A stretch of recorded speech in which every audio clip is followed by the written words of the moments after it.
Relation করা এগুলো একদমই হারাম। অনেকজনই বলেছে তোমার চোখের প্রেমে পড়েছি, তোমার চোখে মায়া আছে। সবার আগে প্রপোজ করেছিল হুজুর। আমাদের পরিচয় হয়েছে টিকটকে। একা ঘুরছেন, বয়ফ্রেন্ড নেই? না ভাইয়া, বয়ফ্রেন্ড থাকলে তো নিয়েই আসতাম, তাই না? এখন আপাতত সিঙ্গেল আমি, কারণ এখন আমার হাজবেন্ডের সাথে আসে নাই, তাই আমি আপাতত সিঙ্গেল আছি। এখন যদি আপনাকে কেউ প্রপোজ করে তো আপনি রাজি হবেন? না না না, আমি রাজি হব না, আমার তো উনি আছে। এখন পর্যন্ত কতগুলো প্রেমে প্রস্তাব পেয়েছেন? মেসেঞ্জারটা মনে করেন ওইটার হিসাবই নেই, অনেকগুলো হতে পারে। আর এমনি আনুমানিক এই তো 20-25টার মতো। সবাইকে দেখছেন হাত ধরে ঘুরছে, কথাবার্তা বলছে, আপনার হিংসা লাগছে, এই বিষয়টা যদি একটু খুলে বলতেন। আসলে রমজান পার্কে তো আসলে কাপিল ছাড়া আমি কিছু দেখবো না। যারা সিঙ্গেলরা মনে হয় না বেশি আসে রমজান পার্কে, কারণ এই কাজই কাপিলদের।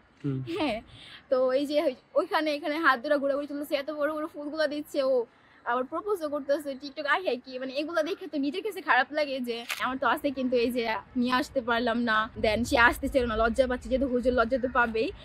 তারপরও সমস্যা কি, আর সে তো আমাকে বাসায় নিয়ে এমনি তো ফুল দেয়, এমন না যে শুধু ব্ল্যান্ডেজে ফুল দিবে, তাছাড়া কোনো ফুল দিতে না। তো আমি প্রত্যেক দিনই মানে ফ্রি থাকলে ফুল টুল দেওয়া যায়। আপনাদের প্রেমের ক্ষেত্রে সবার আগে প্রপোজ করেছিল কি? সবার আগে প্রপোজ করেছিল হুজুর। আমাদের পরিচয় হয়েছে টিকটকে। হ্যাঁ, পরে আস্তে আস্তে ফেসবুকে আসলাম, তো ওই পর থেকে মানে এলাকার সাথে ভাষা তো তো আমার পরিচয় নিল, আমার ফ্যামিলির পরিচয় নিল, নেওয়ার পরে আমার সোজা আমার কাছে কিছু বলে নাই, সোজা আমার আব্বুর কাছে গেছে, গিয়ে বলছে আপনার মেয়ে আমার ভালো লাগে, দেন লোক নিয়ে গেছে। তো ফ্যামিলি পছন্দতে আস্তে আস্তে রাজি হয়ে গেছে। দেখতে ছেলে ভালো, ছেলে হাফিজ, দেন মেয়েকে সুখে রাখতে পারবে। তো এটা কি খুব হাতছাড়া করে, আর এমন কজনই ব্যাপার, কার ভাগ্যে বা এমন হয়। এমন না যে আমরা প্রেম করছি, প্রেম করে রিলেশন করে বিয়ে করতেছি না। ছেলে ভালো লাগছে বলছে আমারে, আমি বলছি ভালো লাগলে ফ্যামিলির কাছে যাও, সোজা ফ্যামিলির কাছে গেছে। আপনি টিকটক করেন?